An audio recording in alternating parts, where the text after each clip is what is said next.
Last month, we brought you the story of families facing financial ruin after buying into a swim school franchise.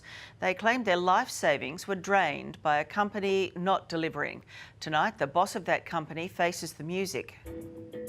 They sell you a dream that they just obviously can't deliver. Absolutely shattered. I would never deal with this company again. I can't protect people from the process. I can't protect people from needing councils to approve it. Ian Campbell is the smooth-talking franchise CEO responsible for teaching thousands of kids to swim. And we're teaching over 80,000 kids a month. But it's the jump swim schools that have never been built, causing headaches and heartbreaks for mum and dad investors around the country. What was your reaction when that story first broke? I was disappointed in the fact that I guess it has been frustrating for our franchisees. Tonight, Ian Campbell speaks exclusively to A Current Affair to respond to his angry franchisees who are demanding answers. Some of these people have waited years for their schools and there's been little to no communication from either yourself or your head office. What would you say to these people? We're looking to improve. We are definitely looking at the communication. Communication isn't the only complaint. Others say the company has been making false promises.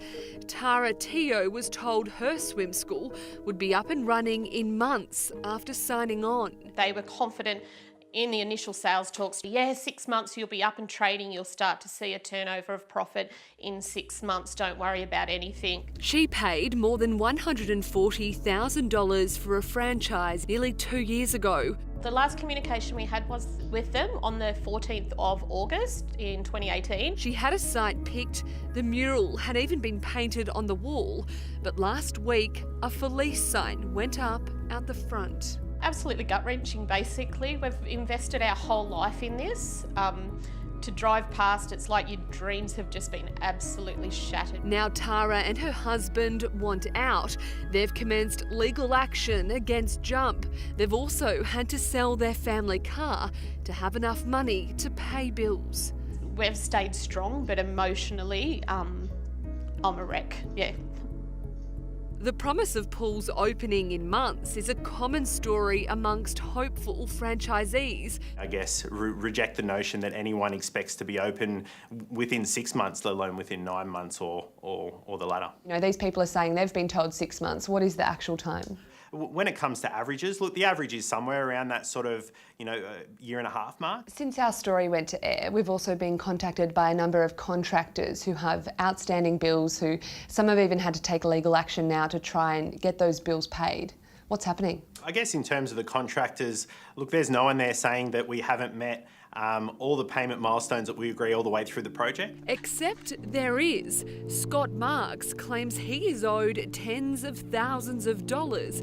He worked on a Jump franchise last year. The main part of the job was a timber deck and a set of stairs around the pool. They had someone else do the pool, the swimming pool itself. The work was signed off on and the franchise opened just weeks later. But the total payment for Scott's work still isn't paid. They paid the first instalment 5 weeks late. The second payment, 4 or 5 weeks late again, that was okay. From then on, we struggled to get anything. Scott was so fed up with the unanswered emails and calls, he even drove to Jump's headquarters and demanded payment. They set up a payment plan, which I guess is better than nothing. 5 payments were supposed to be made over 5 weeks, and we got 2. And then all payments stopped? Nothing since then. Jump still owes Scott more than $24,000. He's now commenced legal action to try and recoup his loss. They got a lot of money coming in, big turnover.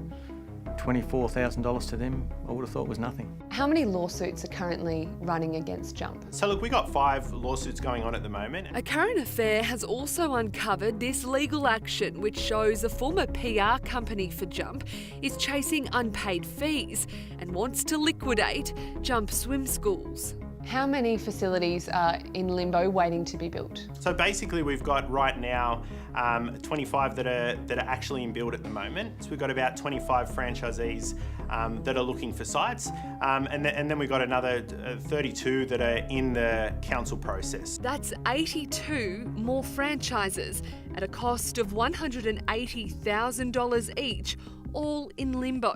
That's more than the 66 franchises that are currently running across Australia. You're still advertising for more franchise owners to come on board, you know, offering a turnkey fit out kind of thing. How can you guarantee that that's going to happen when there've been all these issues of late? We actually haven't been taking on new applications since October. It is still advertised on your website that you're looking for franchisees in certain locations. Yeah, and I'm not sure why that is still happening, because the reality is that I guess we took down the link, we took down the website. So if it is... It's still there as of today. Okay, well, yeah, look, for that matter, I guess we're not taking any new applications. So anyone that did call up in regards to that would get put on a waiting list. But in November last year, they sent this newsletter to current franchisees, still offering more opportunities. You're very good at spruiking all the benefits of Jump. Do you think that's hard to stomach for these, you know, mum and dad investors who have put hundreds of thousands of dollars and to date have nothing to show for it? Look, I think that all that I can say to the mum and dad investors is that you've got a true partner in us, and no one knows this better than us. We just want out. No. We don't want to do business with people who don't support family. Will you refund her money? Oh, look, absolutely. I would say steer clear. Don't like to turn work away, and I know other builders and tradesmen don't like to turn work away, but you've got to be very, very careful. Tara says she's still waiting for that refund Ian promised her.